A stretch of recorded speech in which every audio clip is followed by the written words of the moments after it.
Hello guys! Ayan, i-vlog lang natin tong magandang kulay ng langit today dito sa amin.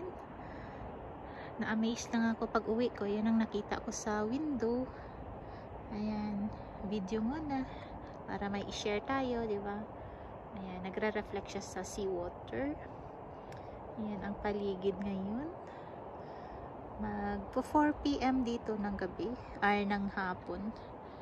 So, ayan ang kalangitan. Ganda lang ng kulay.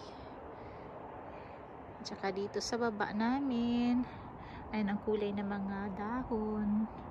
Tsaka ayan, ang malamig na lawn namin dahil mayroong snow. Ayan. So, napaka-quiet ng hapon, pero ang ganda talaga ng clouds. Or, ng kapaligiran pag ganun. Diba? Nakaka-amaze. Oh, diba? Ang ganda ng kulay. Super nice. So, mula dito. Thank you for watching.